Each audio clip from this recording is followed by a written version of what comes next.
Jari kapai tandani mindazatai hidayata. Jari zantai baida fadai katina. Jehovah bezetai na maamina mumbaika.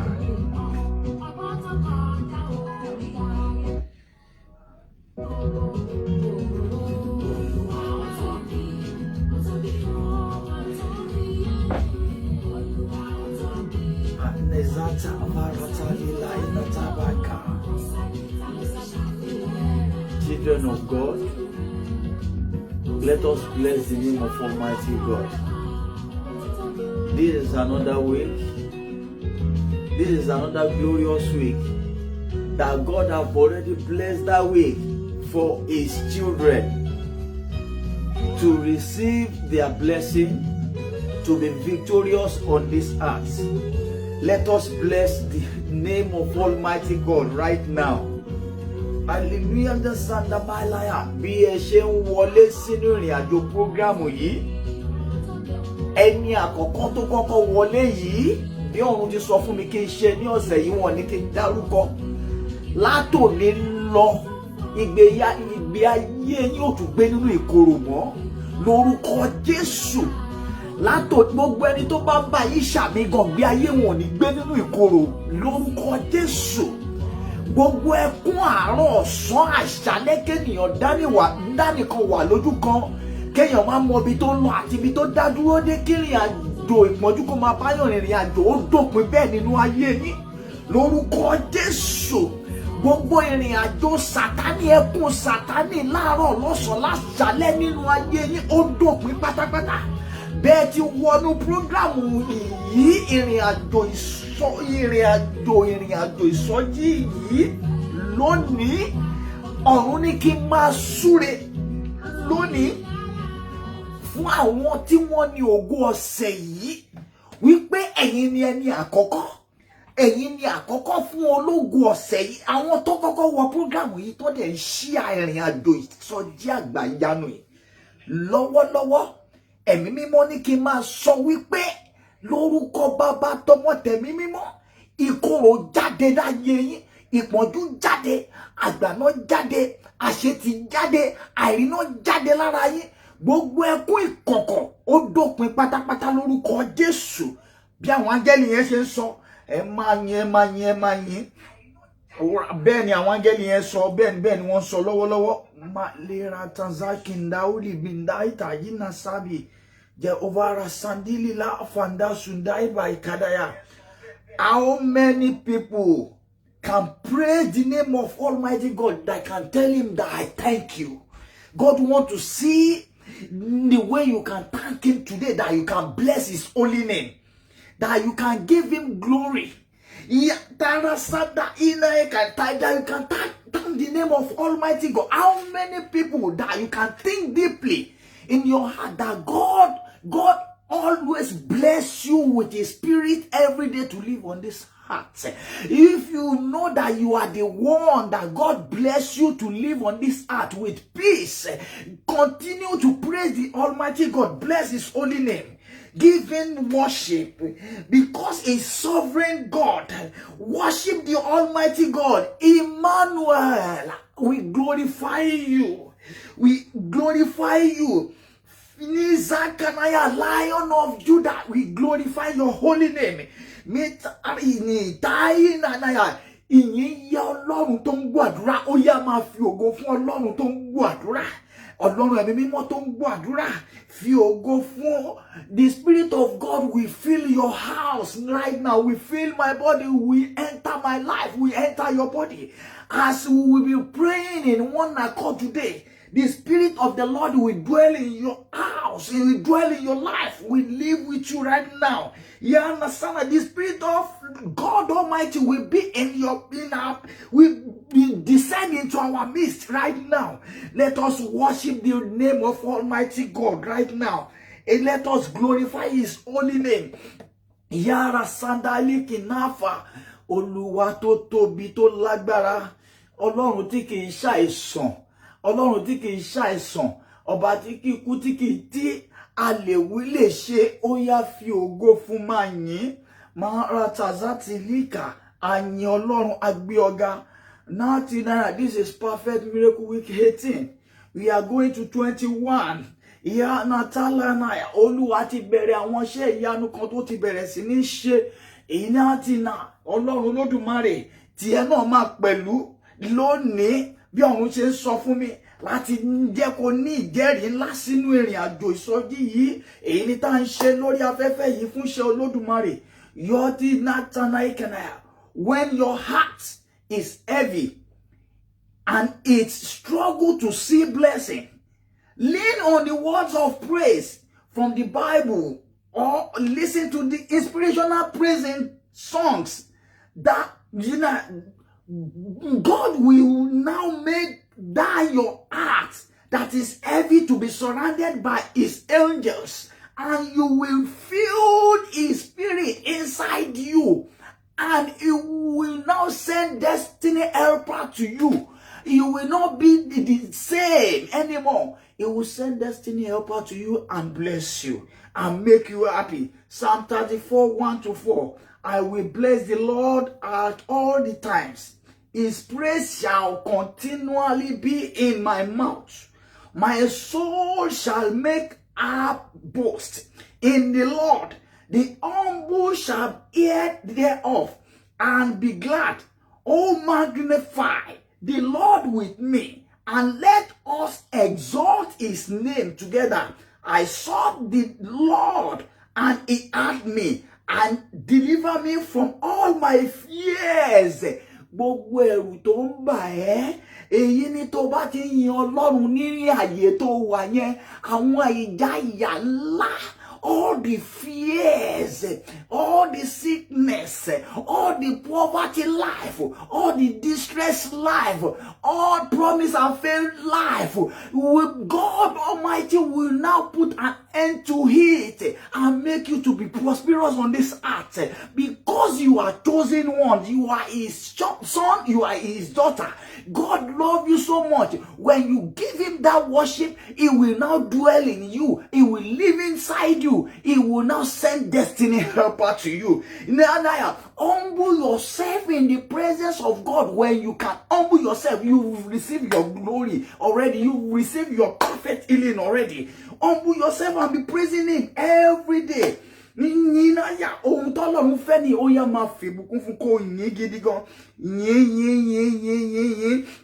Isaiah 57 verse 15. If God uplifts those that are humble in spirit to be praising him. Right now, Isaiah 57 verse 15. For this is what the high and exalted one says. He who lives forever, whose name is holy. I live in high and holy place, but also with the one who is contrite and lowly in spirit, to revive the spirit of the lowly and to revive the heart of the contrite hearts. Àwọn oníròbìnú jẹ́ ọkàn that tó jẹ́ wípé wọn mọ bí tó wọn mọ bí tó wọ́n lè yà sí mọ́ wípé báwo ni mo ṣe fẹ́ ṣe ọ̀rọ̀ ayé mi, aláàánú kan ò sí, àti jẹ àti mu kò sí, àgbo ọ̀nà tí mo fẹ́ gbà gbogbo ẹ̀ kan di business tó ti gòkè tẹ́lẹ̀ ó ti wálẹ̀, gbogbo nǹkan di ọkọ ti lọ, àyàwó ti lọ. When you are in God, you are with God Almighty in spirit with him, you are still praising him. All your lost glory, you will receive it back because you believe in that God Almighty. Because he's awesome God. Continue praising that Almighty God. Show him love. Share this program to the whole world as you are doing so, as you are praising that Almighty God now. Because as you are sharing this program, God is now remembering you all your sadness to bless you, to make you happy. Yara sandali kinda fazatai kindaika. Ọlọ́run kì í kú o. Ayé lọ́lọ́run wà. Ó bá ti ń gbé Ọlọ́run ga, ó lè ṣàìsàn. Ó kì yóò kú kíkan bí kò ṣe yíyè. Nítorí pé kíni ó wà nínú Olódùmarè. Ayé ló wà.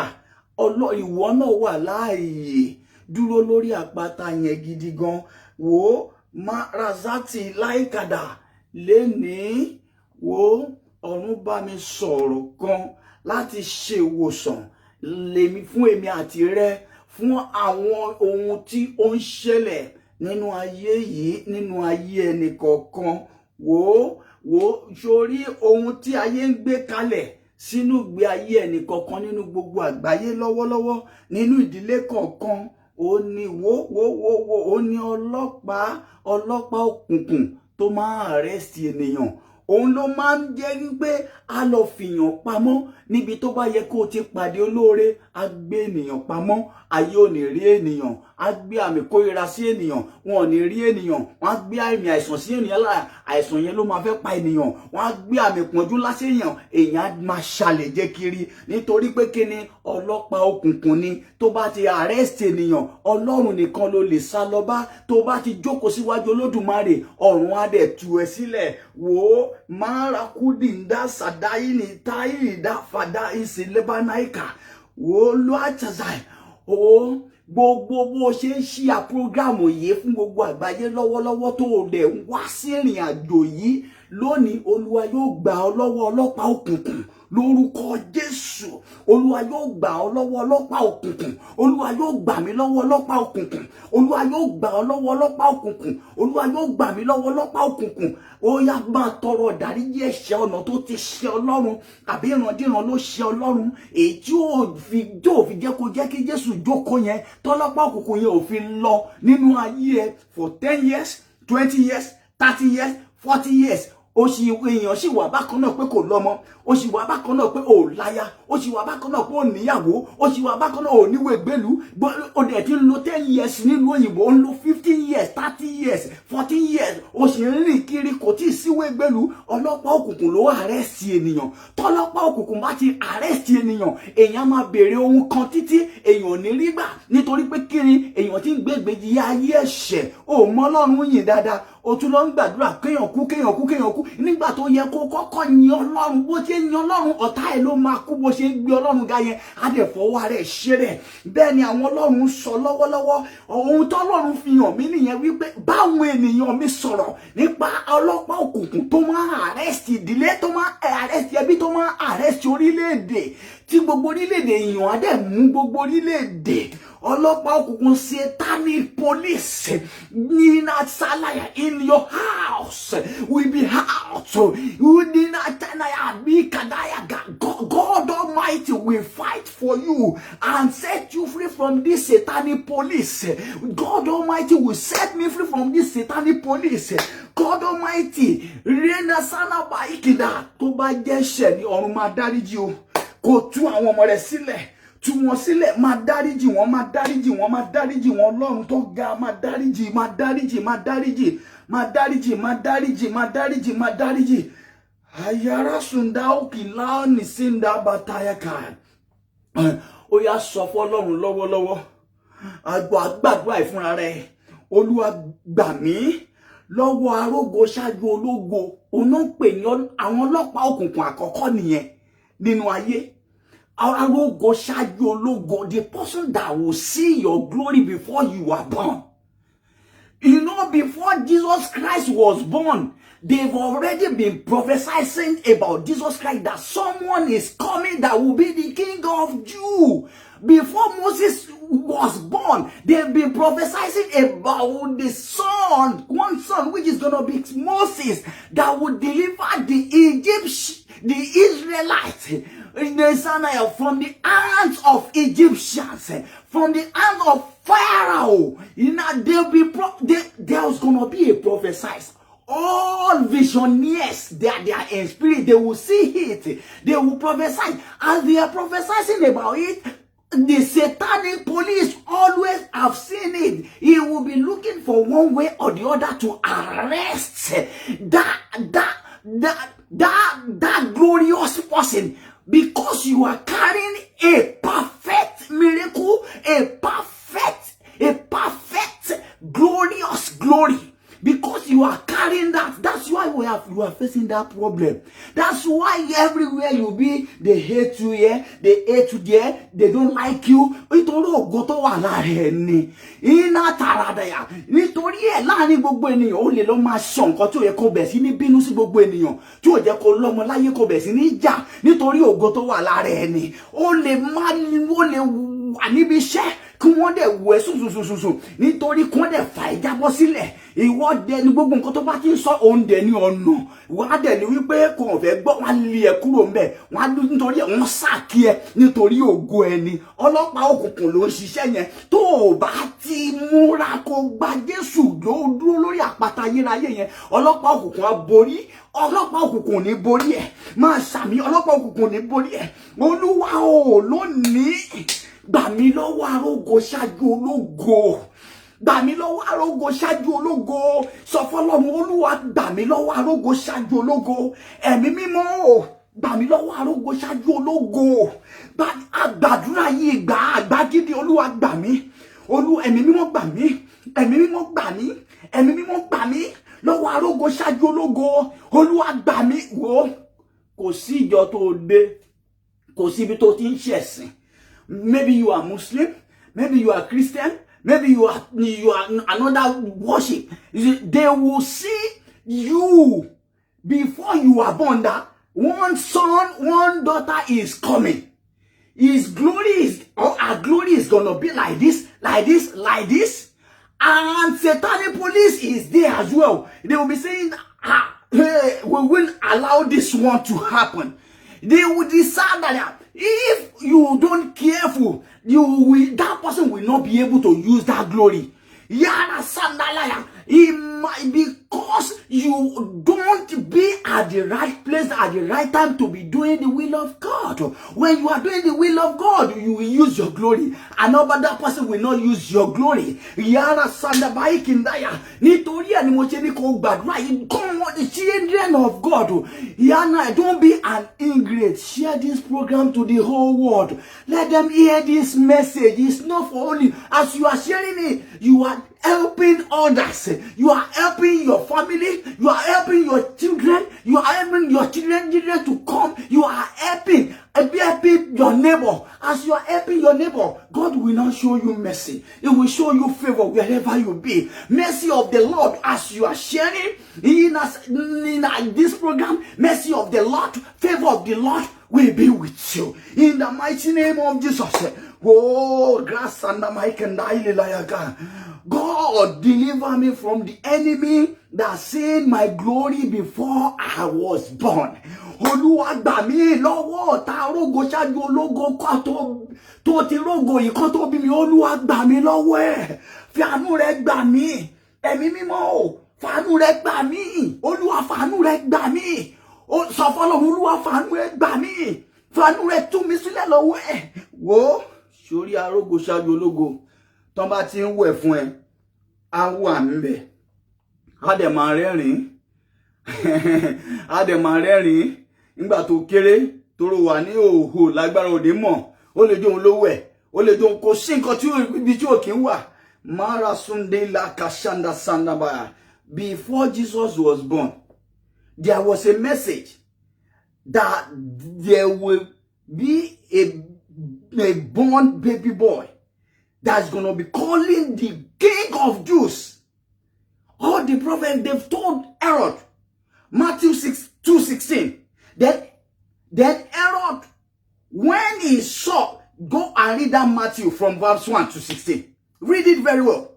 He's saying, let me read only verse 16 to you. Then Herod, when he saw that he was mocked of the wise men, was exceeding wroth, and sent forth and slew all the children that were in Bethlehem and in all coasts thereof, from 2 years old and under, according to the time which had diligently inquired of the wise men.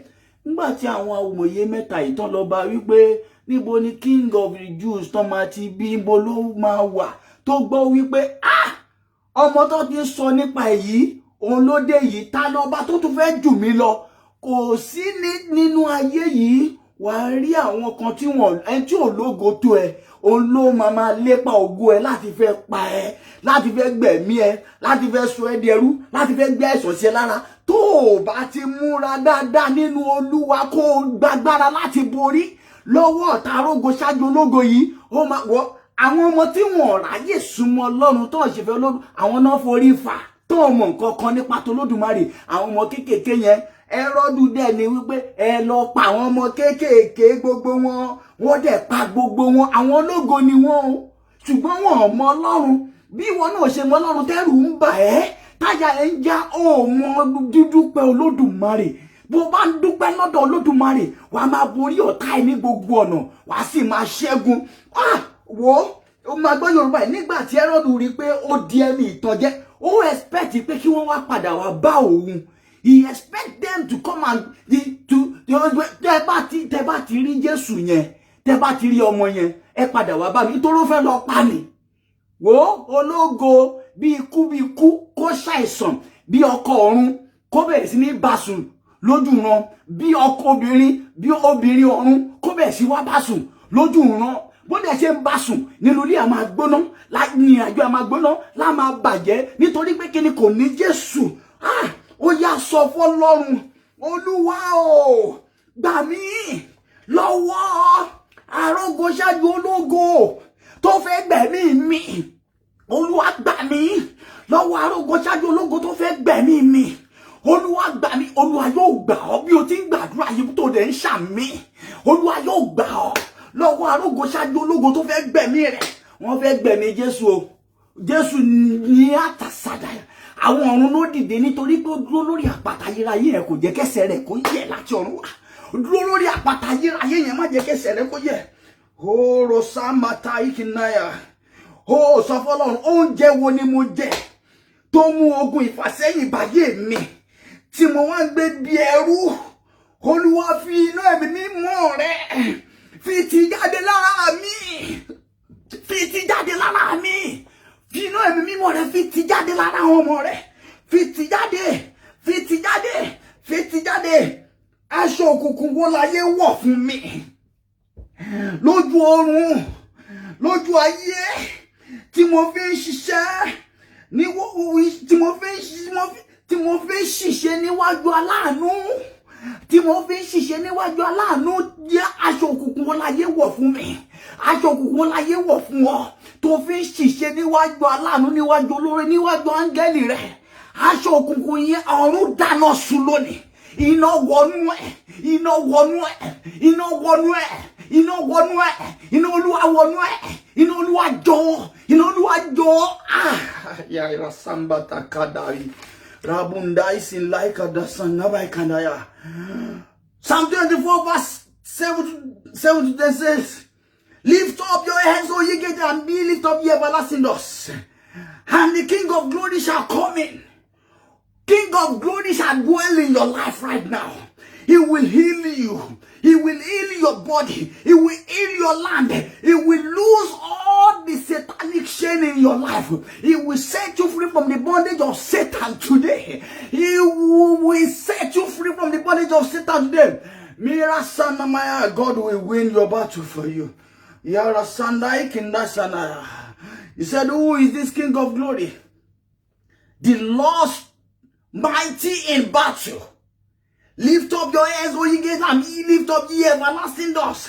The King of glory coming into our life right now and set us free from these satanic people. Set us free in the mighty name of Jesus. Set your people free in the mighty name of Jesus. Money, husband, heaven, die in the mighty name of Jesus. Mara spiritual husband, heaven, die. Satanic husband, heaven, die in the mighty name of Jesus. In your life, Yarusanabaya Kanaya, Urosinda Ikanaya, Kindu Neunaya Mandina Sanamaya. Oluwao, so Oluwao, fi àánú rẹ̀ gbà mí lọ́wọ́ ọlọ́pàá òkùnkùn lónìí lórúkọ Jésù. Olúwa yóò fi àánú rẹ̀ gbà ẹ́ lọ́wọ́ ọlọ́pàá òkùnkùn lónìí lórúkọ Jésù. Aga ṣàdúà, ẹ̀yin ni Olúwa ọba àwọn ọba. Yà wò ọlọ́pàá òkùnkùn ó máa ń pààyàn téèyàn ò bá ti ní Ọlọ́run dáadáa, tó bá ti dúró tó lódùmarè dáadáa. Ọlọ́pàá òkùnkùn ó máa ń pààyàn dànù. Wò kí náà ṣe sí ayé Ébẹ́lì, jẹ́ lọ sí má jẹ́ sọ lásán, jẹ́ ká lọ sínú Bible yẹn, Genesis 4:5-8. And but unto Cain and to his offering he had no respect, and Cain was very wroth, and his countenance fell. Aramutanaya. And the Lord said unto Cain, why art thou wroth, and why is thy countenance fallen?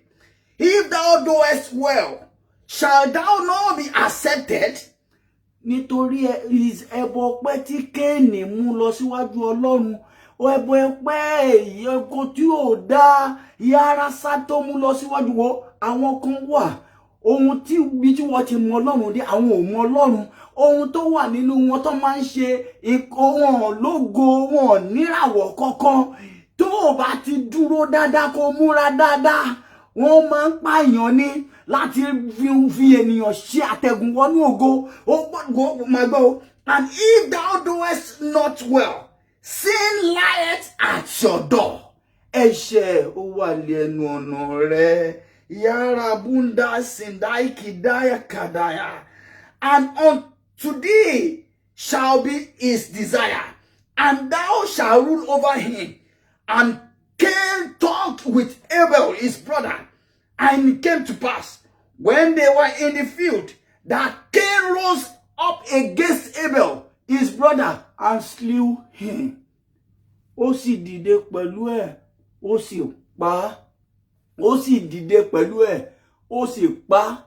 Sórí níbi iṣẹ́ tó bá wà, tàbí nínú ìdílé tó bá wà, wọ́n ní bí ikú ilé ò pa ni, tòde ò lè pa ni. Olè tó fẹ́ wá jà nínú ilé, ẹni tó wà nínú ilé ló ti fún ní ọwọ́ bí inú ilé ṣe rí kó lè tó wọlé. Bí ọ̀rẹ́ tó wà lé ò bá tú àṣírí bí ilé bá ṣe rí, olè ò lè dédé wá jà. Wò ó, rọ́mọ̀ sótì kìndà làsádì kìndà yàtà. Wò ọmọ mi, gbọ́ ọ̀rọ̀ Olúwa lónìí kó o dẹ̀ jẹ́ kí ògo Ọlọ́run kó farahàn kó gbà ọ́ lọ́wọ́ Sátánì pátápátá. Wò ní oró sindabadaya yẹnà wọ́n ní Kéènì onú ẹ̀ sì bàjẹ́ wípé yára òun náà pè ní ọ̀tá ìlara. Wò mọ́rì ṣó mọ̀ pé téèyàn bá wà níbi iṣẹ́ tí o bá wà ọ̀gá ẹ̀ iṣẹ́ tó máa ń ṣe ó lè máa tayọ ju gbogbo tàwọn tó kù lọ. Nizata kanaya kó máa tayọ ju gbogbo àwọn kí o executive manager kó wá sọ pé ọmọ yẹn tó dẹ̀ ń rojú ẹ̀ tó ń sọ láàrin gbogbo wọn àti manager tó wà London ẹ̀ tó ń sọ pé that boy is very good, all his work is perfect, be careful. Ní sára náyàkà ohun tó ń bọ̀ wá jẹlẹ̀ wọ́n mọ́ lè gbé àìsàn sí ẹ lára, wọ́n lè gbé kú òjijì wá, wọ́n lè gbé pọ́njú wá. Òun ló ṣẹlẹ̀ nínú ayé Kéènì yìí. Ẹ̀mí ra ti Sátánì inú ẹ̀ bàjẹ́ nítorí pé kíni ọ̀run ti gbé Ébẹ́lì dìde jù lọ. Nínú ẹ̀ dẹ̀ bàjẹ́ nítorí pé kí Ébẹ́lì má bàa rógo lò jù lọ ó sì pa. Bí ìrìn àjò tá ń pè ní rana kayina sadi ní kanaya ọlọ́pàá òkùnkùn lè yí. Ó yá Olúwa o bàbá, àwọn ọlọ́pàá òkùnkùn tó dàbí Kéènì láyé tí wọ́n lè fẹ́ gbẹ̀mí mi, Olúwa fàánú rẹ̀ gbà mí lọ́wọ́ wọn. Sọ bẹ́ẹ̀, Olúwa fàánú rẹ̀ gbà mí, Olúwa fàánú rẹ̀ gbà mí, Olúwa fàánú rẹ̀ gbà mí, Olúwa fàánú rẹ̀ gbà mí, tọmọtọmọ fàánú rẹ̀ gbà mí. Olúwa tí ń fi tẹ̀mí gbàdúrà yìí, gbogbo àwọn tó fi tinútinú gbàdúrà yìí, tó fi tayọ̀tayọ̀ báyìí àdúrà yìí. Bàbá, màlẹ́kà ikú ó jáde lára yín bẹ́ẹ̀. Màlẹ́kà ikú jáde lára yín bẹ́ẹ̀. Màlẹ́kà ìsàn ó ti jáde lára yín bẹ́ẹ̀. Lórúkọ Jésù, màlẹ́kà ẹ̀mí kúkúrú ó jáde lára yín bẹ́ẹ̀. Agẹ́ni Ébẹ́lì kúrú, agé ẹ̀mí ẹ̀ kúrú lọ́jọ́ àìpé, a sì gé Sátánì ènìyàn. Kéènì ó gé ẹ̀mí àbúrò rẹ̀ kúrú. Mọ́ra sọmọ pé jẹ́ kan náà ti jẹ jáde. Wò kò sí obi tí Sátánì yóò lè gbà wọlé. Òun náà pè ní ọlọ́pàá òkùnkùn. Ó sì gé ẹ̀mí rẹ̀ kúrú lọ́nà àìrò. Tó o bá ti ní Jésù, tí ò ní Olúwa. Wo Ébẹ́lì ò ní Jésù ni. Ó kàn ń sùn. Kò sí nǹkan tó kàn pé kò lè ṣe kankan, inú kan bí lásán ni. Kò mọ̀ wípé nǹkan tó wà nínú èkìní ó lágbára. Wo Maruka Shazatabaya. Ó yá sọ fún Olúwa, gbà mí lọ́wọ́ ọ̀tá ìlara tó fẹ́ pa mí tògótògó. Olúwa gbà mí lọ́wọ́ ọ̀tá ìlara tó fẹ́ pa mí tògótògó. Olúwa fàánú rẹ̀ gbà mí lọ́wọ́ ìta lára, jẹ́ kí gbogbo àwọn ọ̀tá mi ó ṣubú. Ó yẹ máa ṣubú. Ẹ gbọ́rọ̀ Olúwa, nítorí a ti kọ wípé ọmọ ìmọ́lẹ̀ ni mí. Jẹ́ kí àwọn ọ̀tá mi kí ó ṣubú. Olúwa máa fi idà rẹ̀ lépa wọn. Máa fi idà rẹ̀ lépa wọn. Gbogbo ẹni tó ń wá ẹ̀mí mi nítorí ògo tó fi fún mi. Olúwa máa fi idà rẹ̀ lépa wọn. Jẹ́ kí idà rẹ̀ kó sọ̀kalẹ̀ láti ọ̀run wá. Gbogbo ẹni tó ń ṣàmì lọ́wọ́lọ́wọ́, idà Olúwa yóò bá ọ̀tá rẹ̀. Idà Olúwa yóò bá ọ̀tá rẹ̀. Ọ̀tá rẹ̀ yóò ṣubú. Gbogbo ọ̀tá tó fẹ́ pa ọ́ tògótògó, tó ní kó máa ṣàlẹ̀ jẹ́, tó ní kébi máa pa ọ́, tó ní kí a máa jẹ́, idà Olúwa yóò bá wọn. Idà Olúwa yóò bá wọn. Olúwa, ikú tó rò sí ẹ yóò yí dálé lórí. Ìpọ́njú tó rò sí ẹ yóò yí dálé lórí. Àìsàn tó rò sí ẹ yóò yí dálé lórí. Ètò ti gbé sí ọ lára, àìsàn ọjọ́ pípẹ́ yẹn, lórúkọ Jésù, ó yá jáde síta. Ayé ẹ gbà yanu bẹ́ẹ̀. Bó ti ń ṣàmì púpọ̀ yẹn, bẹ́ẹ̀ ni ayé ẹ gbà yanu. Ayé ẹ gbà yanu. Thank you, Jesus. Ó ṣé Ọlọ́run. Ó ṣé Jésù. Ó ṣé Ọlọ́run. Yara samba na isanaya. Yara musanda mayaka. Yara. If your work is excellent, more than your boss, in everywhere, anything that you are doing, maybe you are in the church, maybe you are in the mosque, maybe you are at work, and your work is excellent, be careful. Satanic police will be beside you. You have to be steadfast and be doing the will of God. Stand on the rock of Christ. When you stand there and be humble, don't fight them back. When you fight them back, they will have power more than you. They can do anything to you. Mirasa, don't fight them. Fight them with the Spirit of the Lord. When you fight them with the Spirit of the Lord, they will tremble because you are living on the throne of grace of God. Whoa! Don't fight satanic police with ordinary mouths. Don't fight satanic police with ordinary mouths.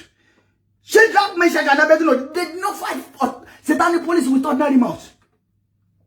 Look, let's go to Daniel 3, 16 and 17. Go and read that Daniel from verse 1 to that 17. About what God said. Shadrach, Meshach, and Abednego. When the king Nebuchadnezzar is saying that I want you to bow down for the image I made. Because I'm God, you have to bow down for it. They are saying, look about 16 and 17. Shadrach, Meshach, and Abednego answered and said to the king, O Nebuchadnezzar, we are not careful to answer thee in this matter. See that humbleness. See that humbleness. They don't fight king with ordinary mouths. You that you are fighting, you will be fighting Yara Sana Kadinaya or Tai Lara Beluenu. Oh my pare. Ma baya Beluenu. Fiegu solo do mare. Ko de be si yin Olorun ko bo lowo ogun yen. Yara Sada o de bo be loni lórúkọ Jésù gbogbo wa tó share program yìí tó ń wo ìrìn àjò yìí. Èyí ni tí ó lẹ́mi Olódùmarè láti wá sọ́dọ̀ Ọlọ́run. Olódùmarè àṣẹ jáde látọ̀run wá wípé ayé ẹ gbà ìtúsílẹ̀ lónìí. Ọ̀sẹ̀ yìí ó jẹ́ ọ̀sẹ̀ ìyanu lánú ayé ẹ lórúkọ Jésù. Ọ̀sẹ̀ yìí ó jọ́sẹ̀ ìwòsàn ńlá nínú ayé, ó jọ́sẹ̀ ìbùkún ńlá nínú ayé, ó jọ́sẹ̀ agbára ńlá. Ó gba agbára téèyàn fi ń ṣògo láyé, ó gba agbára téèyàn fi ń rẹ̀mí gígùn lò láyé. Ẹ̀mí mímọ́ ṣe. Thank you, Jesus. Yes, if be so, our God, whom we serve, is able to deliver us from the burning fiery furnace, and he will deliver us out of thy hand, O King. They don't fight king with ordinary mouth. They don't argue with him. So now, Ọlọ́run wa máa gbà wá. Kí ni ẹ gan-an? You'll be fighting at church, you'll be fighting at mosque, you'll be fighting everywhere. You'll be fighting. Malika ikun kan lekun bo niyan. Wo, mara sana there's some àwọn ìgbà kan wà nínú ayé ẹ̀dá ẹni tó bá gbẹ́kẹ̀lé Ọlọ́run, t'Ọlọ́run man silent. Nígbà ìdánwò báyìí Ọlọ́run man dákẹ́, kò ní sọ gbólóhùn kan. Ìwọ ló máa choose èyí tó fẹ́ fúnra rẹ̀. Kí ni ìrìn àjò tó fẹ́ tẹ̀lé Ọlọ́run pẹ̀lú ẹ̀mí ìrẹ̀lẹ̀. Mara taya ó ní wà lẹ́mí ìrẹ̀lẹ̀ yẹn, ó gbọ́dọ̀ jà ní àkókò yẹn. Àkókò ire bí a ṣe ń ṣe ìrìn àjò yìí ó gbọ́dọ̀ jà. Bí Ọ̀run ṣe ń sọ fún mi, tó bá lọ jà, ire ọ̀sẹ̀ yóò kú ló tún fò lọ nìyẹn. Wà á ráwọn ènìyàn tó máa kọlù ẹ tó ti jẹ́ olórí burúkú, má bá wọn jà. Ọ̀run ti bá wọn jà already, nítorí pé wèrè méjì ò kì í wà papọ̀, wèrè kan ló máa ń wà. Ẹni tó dẹ̀ rí ẹ̀dẹ̀ pé kò ní bá wèrè kan jiyàn, nítorí pé kíni ó ti ní Olódùmarè. Wóòrọ̀ sà, Shadrach, Meshach àti Abednego wọn di wèrè níwájú ọba. Wọ́n ní Ọlọ́run tí àwa ń sìn. Say, can you see that voice, which is the Spirit of God? Olúwa fún mi ní ẹ̀mí rẹ̀ láti borí ọ̀tá Sátánì ọlọ́pàá òkùnkùn yìí. Olúwa fún mi ní ẹ̀mí rẹ̀. Gbogbo àwọn tí wọ́n ń wo program yìí lọ́wọ́ tó wá sí ìrìn àjò yìí, tí wọ́n tó ń ṣe ànádá wọn lọ, Olúwa kó fún mi ní ẹ̀mí rẹ̀ tí wọ́n fi borí ọ̀tá òkùnkùn yìí. Ètò dá ọ dúró fún 10 years láì rọ́mọ bí. Ètò dá ọ dúró fún 20 years lórí àìsàn. Ètò dá ọ dúró fún àìsàn stroke. Ètò dá ọ dúró fún àìsàn ikú òjijì tó ti retí wípé tó bá ti di on the 10, ó bá ti di on the 13, tó bá ti di on the 14 March, ó ní òun máa gbẹ̀mí ẹ̀ tó ti ń gbèrò ikú. Ìwọ́dẹ̀ mọ tí kiri wo mọ́ tí ẹ ó ń ṣe fàájì kiri, ó mọ̀ wípé Sátánì ọ̀tá ti dúró, ó fẹ́ gbẹ̀mí ẹ̀. Gbogbo ohun bí tó rò yẹ kó yí dàlé lórí bẹ́ẹ̀. Ayé ẹ gba ìtúsílẹ̀ lórúkọ Jésù. Májẹ̀mú Olúwa ṣẹ bẹ́ẹ̀. Agbára Ọlọ́run pọ̀. Ó lànà láàrin òkun sì wo di Jẹ́ríkò. Máa wo. Yes sir. Yọ̀rá òfin bí Sundala Ikanda Sandabaika. Rota Sana.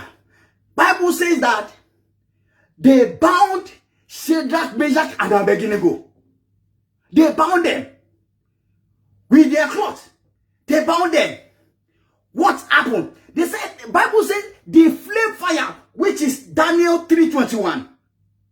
Daniel 3:21, 3:22. It said that the people that bound them, that they want to throw them in the fire, the flame of fire killed them.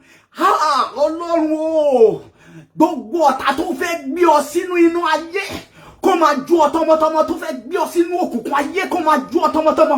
Olúwa, iná yẹn kó padà nù, iná yẹn kó kọlù, iná yẹn kó kọlù, iná yẹn kó kọlù. Gbogbo ọ̀tá tó fẹ́ gbé mi sínú òkùnkùn ayé, tó fẹ́ gbé mi sínú ayé, kó máa jó mi tọmọtọmọ, iná yẹn kó kọlù, iná yẹn kó kọlù. Bí o ti ń ṣàmì yẹn, iná Olúwa kó bá ọ̀tá ẹ̀jà, iná Olúwa kó dìde jáde látọ̀run wá, jáde látọ̀run wá. Gbogbo ẹni tó ní kí ló wá ṣe nínú ìrìn àjò àdúrà tá a fẹ́ jọ gbà pẹ̀lú ìfẹ́ kan yìí, iná Olúwa kó bọ́ọ̀lù wọn, iná Olúwa kó bọ́ọ̀lù wọn, iná Olúwa kó bọ́ọ̀lù wọn, iná Olúwa kó bọ́ọ̀lù wọn. Gbogbo ẹni tó dá ọ dúró lórí iṣẹ́ rẹ, lórí oko rẹ, gbogbo ẹni tó sọ owó rẹ di òkú, èyí tí yóò ṣòwò kó bóde pàdé mọ́, ó yá iná Olúwa kó bọ́ọ̀lù.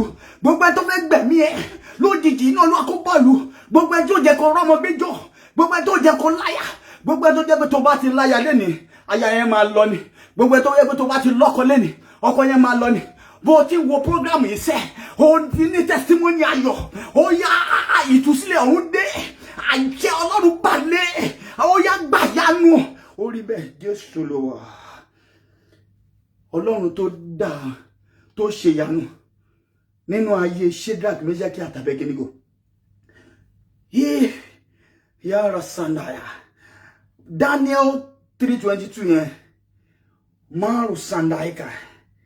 Yana Sana. Wọ́n ní angel. Nígbà tó kó wọn sí nínú, there is one angel that be beside them. And God opened the spiritual eyes of a king that is worshiping idol. He opened his spiritual eyes. Oh, no, see the awesome God. See the glorious God. See the Lion of Judah. See the Emmanuel. See the Jehovah Eli.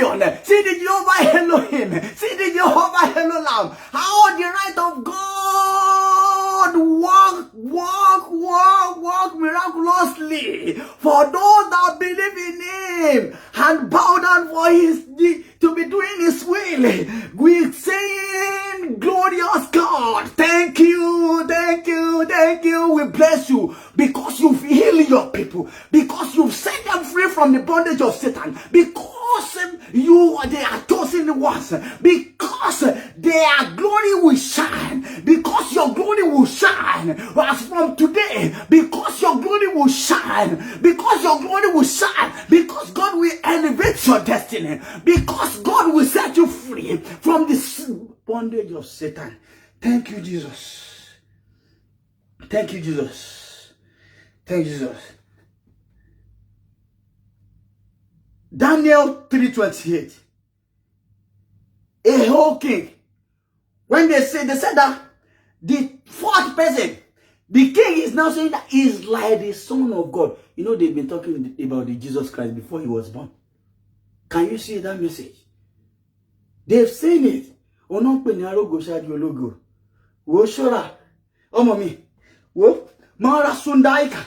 Wo la ini ni ta ajarata ọ̀run ni. Ó dàbí Jésù dẹ̀ sọ̀kalẹ̀ látọ̀run wá, ó dẹ̀ ṣe ẹnìkẹrin wọn. Wọ́n já. Ṣé dáka mẹ́gínígò wọ́n yọ bẹ́ẹ̀. Wọ́n yọ àdá, wọ́n yọ bọ̀n. Wọ́n gbà, wọ́n kàn dè wọ́n. Wọ́n ti dè wọ́n, wọ́n jù wọ́n sínú iná.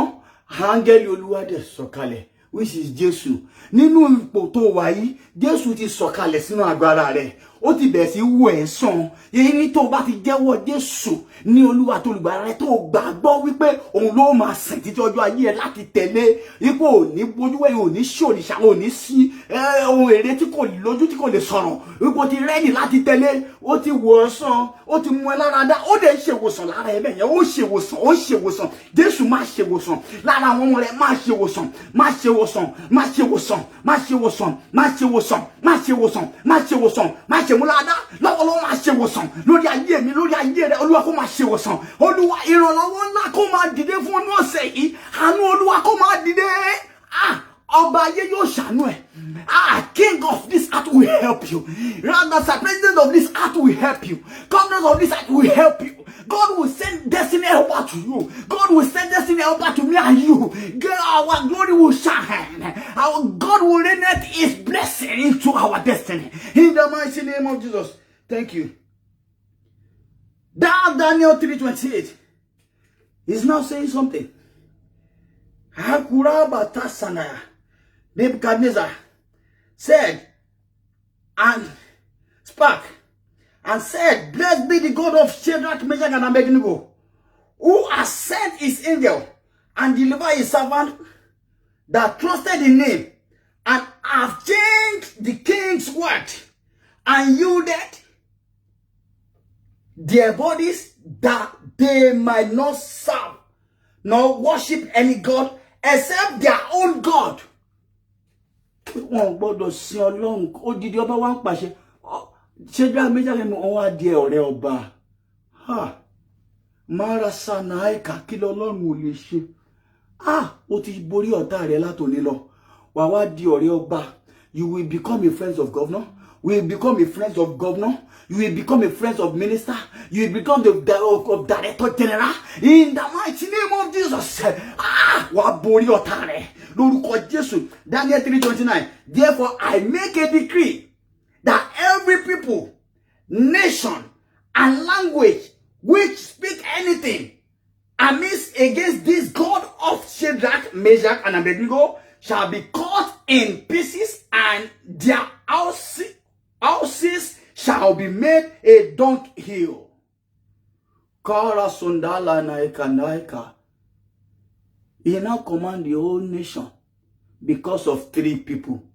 You might be only one that the whole world is fighting you and they hate you.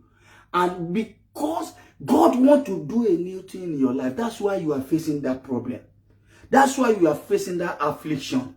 Because God, you have to be praying for prayer, for powerful Holy Spirit to prevail over that enemy. The whole world will now bow down for you the way they bow down for Shadrach, Meshach, and Abednego. Trust in the Lord. You will overcome that distress. Trust in him. You will overcome that distress. Mara Nasanaya. Job 1:6-12. Yana. Oni ǹjẹ́ ó di ọjọ́ kan nígbà tí àwọn ọmọ Ọlọ́run wà pé níwájú Olúwa, Sátánì sì wà pẹ̀lú wọn. Ológo ni ẹ́. Kò sí bó ṣe lógo tí Sátánì ò ní wà pẹ̀lú ẹgbẹ́. Wọ́n ní àwọn ọmọ Ọlọ́run pé Sátánì wà láàrin wọn. Ó máa wà níbi tó bá wà. Nígbà ọdún tó wá ń fèsì yìí, ó wá ń rẹ̀wẹ̀sì, ó màdúrà gbà. Ó bá ti gbàdúrà, ọ̀tá ti ṣẹ́gun nìyẹn. Ó bá ti mọ̀ṣọ́ òru ṣe, ọ̀tá ti ṣẹ́gun ni. Ó bá ti màwẹ̀ gbà, ọ̀tá ti ṣẹ́gun ni. Ó gbọ́dọ̀ mọ àwọn ohun yìí ṣe. Spirit of Lord. Moses did 40 days and 40 nights before he can receive that commandment, God commandment. After that, when he came back from that mountain, another thing happens. I saw all the children of God, Israelites, they are bowed down for image again. He threw that commandment and he killed thousands of people. When he killed them, and then there's nothing in his hand. He hasn't fulfilled the what God have assigned him to do for. He hasn't fulfilled it. He has to go back again and do another 40 days, which is 80 days. Fasting prayer, night, morning and night, day and night. Ó lè gba nǹkan lọ́dọ̀ Ọlọ́run láì ní sacrifice nǹkankan lára ẹ̀. Ó gbọ́dọ̀ má jẹ́ kẹ́rù máa bà ẹ́ mọ́. Dúró pẹ̀lú ìgbàgbọ́. Wọ́n ní Jóòbù, wọ́n ní wọ́n gbà táwọn ọmọ Ọlọ́run Sátánì wà. Olúwa sì bi Sátánì wípé níbo ni ìwọ ti wà? Máa gbọ́ nǹkan tó sọ o.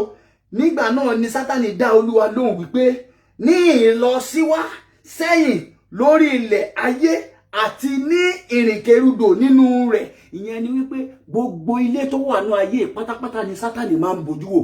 Gbogbo kò síbi tí agbára ìwòtọ́ Ọlọ́run fún lágbára dé láti bójú wò. Kò síbi tí agbára rẹ̀ ò sí. Ṣùgbọ́n tó bá ti ní Ọlọ́run tó ní Jésù, ọ̀run wa lé kúrò lọ́dọ̀ ẹ̀. Olúwa lé Sátánì kúrò nínú ayé mi. Ó yá sọ Olúwa lé Sátánì kúrò nínú ìdílé mi. Olúwa kí n rógo lò láyé. Olúwa lé Sátánì kúrò lára mi. Lé Sátánì kúrò lára mi. Ọlọ́pàá òkùnkùn yìí bá mi lé jáde lára mi. Lé jáde lára ìyá mi. Lé jáde lára ọmọ mi. Lé jáde lára ìdílé mi kí n rógo lò. Olúwa lé Sátánì òkùnkùn yìí. Bá mi fẹ̀mí mímọ́ lé. Bá mi fẹ̀mí mímọ́ lé. Bá mi fẹ̀mí mímọ́ lé. Gbogbo ẹ̀yin tẹ́ ń táìpù kíní ní English, ẹ máa ṣe ọ̀run aṣọ ẹ̀kún yín dẹ̀rín. Ẹgbẹ́ tẹ́ bá mi táìpù ẹ̀ ní ọ̀run aṣọ ẹ̀kún yín dẹ̀rín. Oṣokòrò ìṣòro yín á di pẹ̀tẹ́lẹ̀. Ìpọ́njú ayé yín ó ti dágbére. Àgọ́ ayé yín ó di ẹ̀rín ńlá. Lórúkọ Jésù. Bẹ́ẹ̀ ni àwọn áńgẹ́lì yẹn sọ, wọ́n ti ní súre ni mo sáré ṣe yẹn. Bẹ́ẹ̀ ni àwọn áńgẹ́lì yẹn sọ. Yàrá sàràmàrà sàmàtà. Tó bá lọ, wo ohiya sànàyà kànàyà. Ni wọ́n ní nígbà náà ni Sátánì dá Olúwa lóhùn wípé Jóòbù á bẹ̀rù Olúwa ní wọ́n ní nígbà tí Sátánì wọ́n ní ṣó ti rí ìránṣẹ́ mi Job. Ológo ni ọlọ́pàá òkùnkùn máa ń wá kiri o.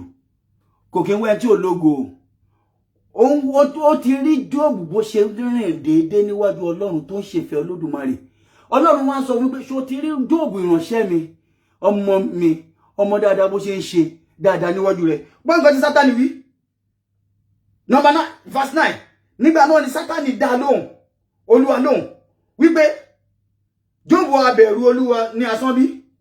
Ìwọ kò wá ti ṣọ́ ọgbà yí ká àti yí ilé rẹ̀ àti yí ohun tí ó ní ìhà gbogbo. Ṣó ń gbọ́? Gbogbo bí ààbò Ọlọ́run ṣe wà pẹ̀lú ẹ tó fèsì pọ́njú kankan tí gbogbo bísínẹ̀sì ẹ ń lọ sókè tó ń lọ sókè. Olúwa ló ṣọgbà yí ẹ ká. Ọlọ́pàá òkùnkùn yìí ló lọ fẹjọ́ ẹ̀sùn lọ́dọ̀ Olódùmarè. Má wá jẹ́ kó gbé ẹ ṣubú kó wá yẹsẹ̀. Ògo tó lọ yẹn ó máa dá padà fún ọ. Ọ̀run máa dá padà fún ọ nílọ́pẹ̀lọpọ̀. Gbogbo ògo tó ti lọ nítorí tó gba Jésù láti dúró lórí àpáta yẹn fún ìjọba Ọlọ́run. Ọ̀run dá padà. Ọ̀run dá padà. Ọ̀run dá padà. Alágbára dá padà. Alágbára dá padà. Sínú ayé ẹ ẹ̀mọ́ dá padà. All your lost glory, receive it back in the mighty name of Jesus. All your lost glory, receive it back as you are sharing this program. All your lost glory God will restore it back into your destiny in the mighty name of Jesus. Thank you, Jesus. Thank you, Jesus. Thank you, Jesus. Sátánì wá bi Ọlọ́run, ó ní kó gbogbo nǹkan tó ní gbà lọ́wọ́ ẹ̀. Go and read that verse yourself. Ọlọ́run wá sọ pé, okay, òun ló wà ní ìkáwọ́ ẹ̀yẹn, ṣé bó bá ṣe wù ẹ́? Òun ló ṣẹlẹ̀ sí èmi àti rẹ. Bó ṣe ṣẹlẹ̀ sí ẹ̀mẹ́ làmọ́ wá máa bẹ̀rù. Iwájú oníṣẹ́ lọ ẹ̀yìn oníṣẹ́ padà sí, ìyẹn wá lọ lóhun sin òrìṣà. Má padà lẹ́yìn Olódùmarè. Ohun tó ń ṣe ẹ̀yẹn ó ní ìgbà àti àkókò. Ó ti dúró, ó ti dákẹ́jẹ́ o. Gbogbo ìjì ayé ẹ̀ ó dákẹ́jẹ́ lónìí. All the storm of your life, God will silence them. All the storm of your life, God will silence them and wipe it away. In the mighty name of Jesus. In the mighty name of Jesus. Gbogbo ìjì ayé òkùnkùn tó ń rọ̀ dẹ̀dẹ̀ lórí ẹ̀ kó dákẹ́jẹ́ lórúkọ Jésù. Májẹ̀mú Olúwa ó bẹ̀rẹ̀ sí ní gbé ìjà ẹ̀ lórúkọ Jésù. Ajagun ńlá kó gbé iṣẹ́ rẹ̀ dìde. Gbogbo ẹ̀mí òkùnkùn ayé ẹ̀ párádà. Olúwa dé, alágbára dé, ọba aládé wúrà dé. Ó ṣẹ́gun fún ọ lónìí, ó sì tú ayé rẹ̀ sílẹ̀. Ọlọ́run ni wo go and read that verse very well. Ọlọ́run tú ayé Jóòbù sílẹ̀ o. Ayé Jóòbù dẹ̀ wá gba ọ̀tún. Sátánì dẹ̀ sá fún. Nígbà tó dán Jóòbù wò títí Jóòbù bẹ̀rẹ̀ sí ṣàìsàn. Gbogbo nǹkan tó ní ra ọkọ̀ọ̀kọ̀ pa, ó pa ọmọ, ó pa aya, ó pa gbogbo nǹkan. Kò sí kankan mọ́. Kò sí oúnjẹ, kò sí kankan mọ́. Wọ́n ní àwọn ọ̀rẹ́ mẹ́ta tó wá. Wọ́n nígbà tó ń rí bó ṣe rí, inú wọn bàjẹ́, wọ́n ṣe ọjọ́ mẹ́ta pẹ̀lú ẹ̀ láì jẹun kùn. Tán jọ sunkún níbẹ̀ fún ọjọ́ mẹ́ta. Wò síbẹ̀ Jóòbù yẹsẹ̀. Wọ́n lọ́run lè dá gbogbo ìkìlọ̀ yìí, ó dá padà ní ìlọ́po. Ìkólọ rẹ Olúwa yóò dá padà fún ọ. Wò ọlọ́pàá òkùnkùn yìí, ó mú Jésù náà o. Ó mú Jésù. Wò Matthew 4:11. Wọ́n ní nígbà náà ni adarí Jésù sí ijù láti ọwọ́ ẹ̀mí láti dán wò. Ṣé o gbọ́? Láti ọ̀dọ̀ Ọlọ́run láti dán Jésù wò. Bóyá ó máa ṣẹ́gun Sátánì ọlọ́pàá òkùnkùn yìí, adarí ẹ̀ sí ijù. Òun náà bí tá darí ìwọ náà sí nìyẹn. Òun ló jẹ́ kó má sí oúnjẹ, òun ló jẹ́ kó tọwọ́ bàpò tí ò sí nǹkankan, òun ló jẹ́ kó ní táyà lọ, òun ló jẹ́ kó tọkọ lọ, òun ló jẹ́ pé ohun tó ní ni di Jésù yẹn mú. Bó bá ti dì mú wà bọ́ lọ́wọ́ ogun yẹn, ó ti bọ́ lọ́wọ́ ẹ̀ látòní lọ, ó bọ́ lọ́wọ́ ìpọ́njú yẹn látòní lọ, ó bọ́ lọ́wọ́ ìdààmú yẹn. Wò yàrá Sandaya, wọ́n ní nígbà tí ó sì ti gba àwẹ̀ ní 40 ọ̀sán àti ní 40 òru, lẹ́yìn náà ni ebi ń pa á. Ó ní ebi ń pa àwọn náà yìí o. Ó ní ebi ń pa àwọn náà yìí o. Márasa ó ní ìyàwó ò sí mọ́ o. Ó lọ́kọ ò sí mọ́ o. Ó ní kò sọ́rẹ́ mọ́ o. Kò sẹ́nibọ́dì kankan tó lè bá ọ ṣọ̀rẹ́ mọ́. Likewise lèmi náà kò sọ́rẹ́, kò sẹ́nibọ́dì. Ọlọ́run wo tó bá wá dúró lórí àpáta yẹn, wà wá borí, wà ṣẹ́gun. Ó yá máa gba ìṣẹ́gun lónìí. Gba ìṣẹ́gun. Jésù borí ọ̀tá ọlọ́pàá òkùnkùn yìí. Olúwa o, agbára tó fi borí ọ̀tá òkùnkùn yìí, Olúwa gbé wọ̀ mí. Agbára tó fi borí ọ̀tá òkùnkùn yìí, lónìí Olúwa gbé wọ̀ mí. Gbé omi ẹ jáde bẹ́ẹ̀. Olúwa o, agbára tí Olúwa fi borí ọ̀tá òkùnkùn yìí, Olúwa gbé wọ̀ mí. Agbára tí Olúwa tí Jésù fi borí ọ̀tá òkùnkùn yìí, Olúwa gbé wọ̀ mí. Olúwa gbé wọ̀ mí. Yí omi ọwọ́ mi padà. Sọ di ẹ̀jẹ̀ rẹ̀. Agbára tó fi borí ọ̀tá òkùnkùn yìí, Olúwa gbé wọ̀ mí. Agbára tó fi borí ọ̀tá òkùnkùn yìí, Olúwa gbé agbára tí Jésù fi borí ọ̀tá òkùnkùn yìí, Olúwa yóò gbé wọ̀. Olúwa yóò gbé wọ̀. Olúwa yóò gbé wọ̀. Olúwa yóò gbé wọ̀. Ọmọ ẹ tó ń ṣàìsàn kó dìde lórúkọ Jésù. Ọmọ ẹ tí ò gbọ́ tiẹ̀ mọ́, ó yí padà láti wákàtí ọ̀wọ̀ yìí. Ó bẹ̀rẹ̀ sí ṣe fẹ́ Ọlọ́run. Lọ́yà Sánà gbogbo iṣẹ́ tó ti dàrú nínú ayé ẹ̀, ó dẹ̀ gbà tó Olúwa. Gbogbo ẹ tó ní ọ lára níbi iṣẹ́ lórúkọ Jésù, ọ̀run tú wọn ká. Iná Olúwa pín wọn níyà. Gbogbo àlákálà èrò òru tó fi kú lé ọ, tó fi àìsàn lé ọ, tó ń gbé jọjọ oorun sí ọ lára, tó ń jẹun lójoojúmọ́. Ìdájọ́ Olúwa dé bá wọn. Ìbínú Olúwa dé bá wọn. Ìbínú Olúwa kó dé bá ọ̀tá mi ẹ̀tẹ̀ rẹ̀ lórúkọ Jésù. Ìbínú Olúwa o, ó yá máa sọ̀kalẹ̀. Ìbínú Olúwa dé bá ọ̀tá mi. Ìbínú Olúwa dé bá ọ̀tá mi. Ìbínú Olúwa o, dé bá ọ̀tá mi. Jà fún mi Olúwa, jà fún mi Olúwa, jà fún mi Olúwa. Rákùndá Sandayaka. Ìgbà náà Sátánì dẹ̀ bẹ̀rẹ̀ sí ní dán Jésù wò. Ó dẹ̀ bẹ̀rẹ̀ iṣẹ́ pẹ̀lú ẹ̀. Torí Ọlọ́run ti fún láyè. Ó dẹ̀ bẹ̀rẹ̀ iṣẹ́ pẹ̀lú Jésù. Wọ́n lè bí ń pa Jésù. Kò sóúnjẹ tí Jésù máa jẹ. Wo ibì kan wà tí mo fẹ́ já lọ lónìí. ó ìyẹn fáwọn tó ń ṣògùn owó ni o. Verse 8, Matthew 4 verse 8 ó ní èṣù gbélé lọ sórí òkè gíga ẹ̀wẹ̀, ó sì fi gbogbo ilé ayé ọba wọn àti gbogbo ògo wọn hàn, ó sì wí fún pé gbogbo nǹkan wọ̀nyí ni èmi ó fi fún ọ bí wọ́n bá forí balẹ̀, tí wọ́n sì forí balẹ̀ fún mi. 10, nígbà náà ni Jésù wí fún pé padà lẹ́yìn mi Sátánì, nítorí a ti kọ̀wé rẹ̀ pé Olúwa Ọlọ́run ni kí ìwọ ó forí balẹ̀ fún, òun nìkan ṣoṣo ni ìwọ ó máa sìn. Akaurumindaya batasanabaya. Ṣó ń gbọ́ àwọn tó ń ṣògùn owó, ohun tí Jésù Sátánì máa fi hàn wọ́n nìyẹn, ẹgbẹ̀yìn ẹ̀ ni ò dáa.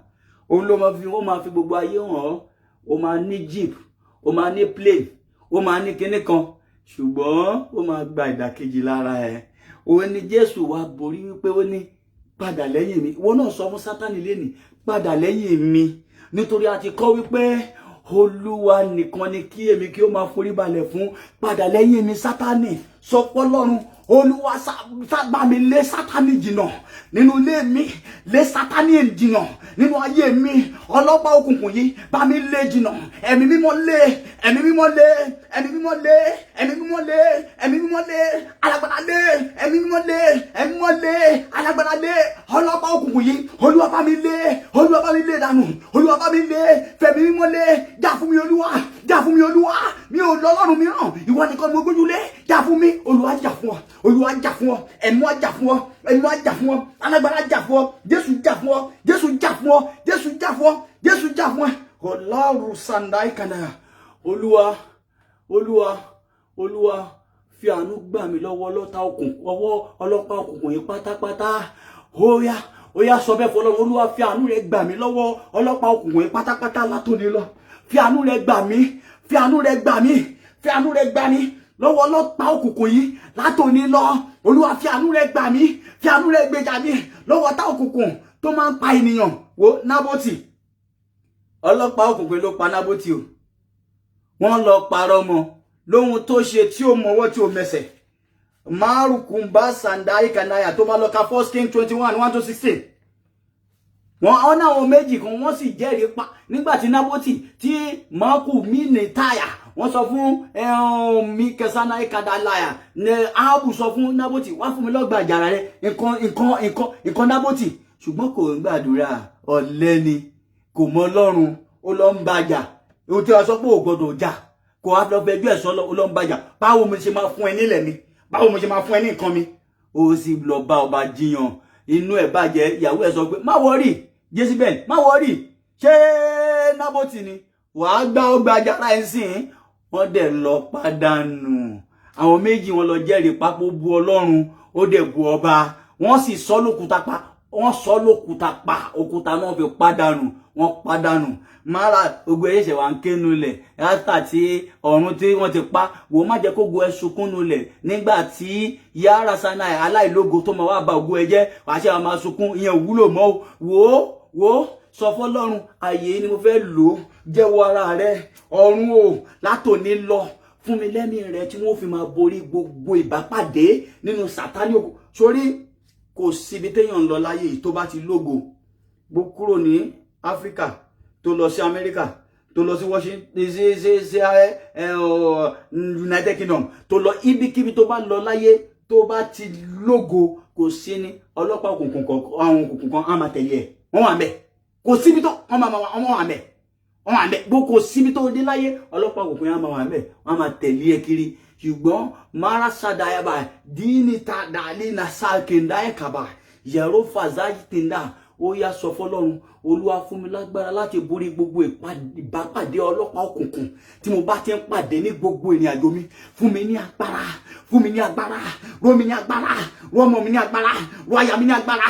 Olúwa kó rọ̀ ọ ní agbára, Olúwa kó rọ̀ ọ ní agbára láti bá ti borí ọlọ́pàá òkùnkùn yìí. Olúwa kó rọ̀ ọ ní agbára, Olúwa kó rọ̀ mi ọwọ́ ẹ ní agbára, Olúwa kó rọ̀ ọ ní agbára, Olúwa kó rọ̀ ayé ẹ ní agbára. Ó gbé ẹ̀mí kúkúrú, ó jáde lónìí lára rẹ, ẹ̀mí àìsàn, ẹ̀mí ìpọ́njú, ẹ̀mí àgbàná, ẹ̀mí àṣetì, ẹ̀mí àkàntì, ẹ̀mí àmúbọ́, ẹ̀mí ẹ̀ríjẹ, ẹ̀mí ẹ̀rímú lára rẹ̀, ó jáde, Ọlọ́run gbogbo ká máa ṣiṣẹ́ bí ẹni ká máa jẹ̀jẹ̀ lírí ó jáde lára rẹ̀ lórúkọ Jésù, lórúkọ Jésù. Gbogbo bí tá dé ògo rẹ̀ mọ́ ọ̀run tú ẹ sílẹ̀ lórúkọ Jésù. Gbogbo tá fẹ́ pín wà tìyàwó rẹ̀ tá fẹ́ tú yín ká ọ̀run tú ọ sílẹ̀. Gbogbo ọkọ̀ ọ̀run burúkú lórí ayé rẹ̀ ọ̀run tú ọ sílẹ̀. Gbogbo ayé ọ̀run èyí tó ń bá ọ̀sùn lójú lọ ọ̀run tú ọ sílẹ̀. Gbogbo ká máa pọ̀ ẹ̀jẹ̀ lójú ọ̀run ká máa pọ̀ ẹ̀jẹ̀ lójú ayé ọ̀run tú ọ sílẹ̀. Ọlọ́run Olódùmarè gbogbo ẹ̀fọ́rí ayé lórúkọ Jésù lára rẹ̀ ọ̀run tú ọ sílẹ̀ lórúkọ Jésù lágbàdá ẹ̀jẹ̀ Jésù. Nítorí mo dúró lórí Kristi àpáta ayérayé bí mo ti ń sọ̀rọ̀ yìí àwọn ọ̀run fàṣẹ sí ọ̀sẹ̀ yìí lórúkọ Jésù. Ó yẹ lọ pàdé olóore, lọ pàdé aláàánú ńlá, aláàánú tó ti pàdé rí tírun ẹ̀kọ́ ò pàdé rí. Ó yẹ lọ pàdé ẹ̀. Gbogbo ẹ̀yin tẹ́ kọ́kọ́ wọ prógámù yìí nínú ọ̀sẹ̀ yìí ẹ lọ pàdé aláàánú. Gbogbo ẹ̀yin tẹ́ bá wọn ṣàmì ẹ lọ pàdé olóore. Èyí tẹ́ yan yóò pàdé rí nínú ọ̀sẹ̀ yìí. Ó yá ẹ wọnú ògo tí wọn yóò wọ̀ rí lórúkọ Jésù. Gbogbo ẹ̀yin tó lórúkọ yín wà nínú ètí ṣe ìrìn àjò pàpàdé ìpàdé ilẹ̀ mímọ́ òní. Ó yá ayé yìí kó gbà yanu ńlá. Ẹni tó jẹ́ wòlíì ni, ẹni tó jẹ́ pásítọ̀ ni, ẹni tó jẹ́ ìránṣẹ́ Ọlọ́run, iṣẹ́ ìránṣẹ́ yìí kó di ńlá, iṣẹ́ ìránṣẹ́ yìí kó di ńlá, iṣẹ́ ìránṣẹ́ yìí kó di ńlá lórúkọ Jésù. Má jẹ́ mo Olúwa ṣẹ lórí ayé yín. Ìjẹ́ òjẹlẹ̀ yanu ó yẹ máa ṣẹlẹ̀. Ìṣẹ̀lẹ̀ agbára ògo máa ṣẹlẹ̀, máa ṣẹlẹ̀, máa ṣẹlẹ̀, máa ṣẹlẹ̀. Ẹ̀yin áńgẹ́lì ìbùkún ẹ máa sọ̀kalẹ̀, ẹ máa súre fáwọn ọmọ yín. Ẹ̀yin áńgẹ́lì àlàáfíà ẹ sọ̀kalẹ̀, ẹ máa súre fáwọn ọmọ yín. Olúwa o fàánú rẹ̀ ṣe ojú rere àti àánú kó máa tọ̀ yín lẹ́yìn. Yín kẹ́yìn lè máa gbé lólúwa láéláé. Àmín, àmín lórúkọ Jésù. Ẹ jẹ́ á máa kí hallelujah fún Olódùmarè bẹ́yẹn fún ìyanu tó ń ṣe lọ́wọ́lọ́wọ́. Ẹ jẹ́ á máa kí hallelujah, ó yá ẹ jẹ́ á kí hallelujah. Jésù Olúwa wa, Jésù Olúwa wa, Jésù Olúwa wa, Jésù Olúwa wa, Jésù Olúwa wa, Jésù Olúwa wa. Ẹ jẹ́ á máa kí hallelujah, ẹ jẹ́ á máa kí hallelujah, ẹ jẹ́ á máa kí hallelujah, ẹ jẹ́ á máa kí hallelujah, ẹ jẹ́ á máa kí hallelujah, ẹ jẹ́ á kí hallelujah, ẹ jẹ́ á forí balẹ̀ fún, ẹ jẹ́ ká yìn ga Olúwa tó ga, Olúwa tó le. Ó yá Olúwa ẹ máa yìn Jésù mi ẹ ṣé. Thank you. Rami tasai kalata ni kadaya. Mo mi ọwọ́ ẹ kó lọ fi wẹ̀. Fọ́ omi tó wà ní ọwọ́ ẹ gbogbo tó bá mú dání bí òróró ni. Lọ fi dání. Ya tasana ya àbí òróró ni. Lọ pọ́n sí gbogbo nulé. Àwọn màlẹ́kà Olúwa ti wọnú lé yẹn lọ. Ó yá lọ máa lò. Bẹ́ẹ̀ ni àyanu bẹ̀rẹ̀ iṣẹ́ látòní lọ. Bẹ́ẹ̀ ni wọ́n lọ́wọ́ ara rẹ̀. Ó bẹ̀ sí lálá ọ̀yanu láti wákàtí ọwọ́ yìí lọ. Ó tún wà bákan náà mọ́. Bẹ́ẹ̀ ni àwọn angẹ́lì yẹn sọ. Yeah, thank you. Thank you, Jesus. Ẹ ṣé Olúwa. You will sing a new song this week. You will sing a new song this week. You will sing a new song this week. Jésù Olúwa wa. Amen. Thank you, my fathers, my sisters, my loved ones. Thank you for coming to watch this program together. God will bless you. Thank you, thank you, thank you. God love you. Thank you, thank you, thank you, thank you. Thank you, thank you, thank you, thank you, thank you. Thank you. Ẹ ṣé daddy mi, ẹ ṣé mommy mi. Ẹ ṣé gbogbo ẹ̀yin tí Ọlọ́run lò fún iṣẹ́ ìránṣẹ́ yìí. Èyí tẹ́ ń jẹ́ kí iṣẹ́ ìránṣẹ́ kó ṣe é ṣe tàbí ń ṣe ní ìgbà gbogbo lọ́sẹ̀ẹ̀sẹ̀. Tẹ́ ń gbówó fún wa, tẹ́ ń fi gbogbo nǹkan ràn wá lọ́wọ́. Ẹ ṣé gidi gan ni. Ilé yóò ní dàrú, ọ̀nà yóò ní túká. Ìbùkún Olúwa ò ní gbẹnu ayé yín. Ìbùkún yẹn á máa pọ̀ sí ni. Jésù Olúwa wa.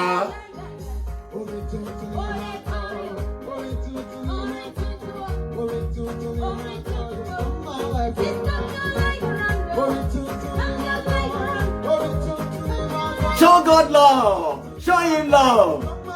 Show him love. Show him love.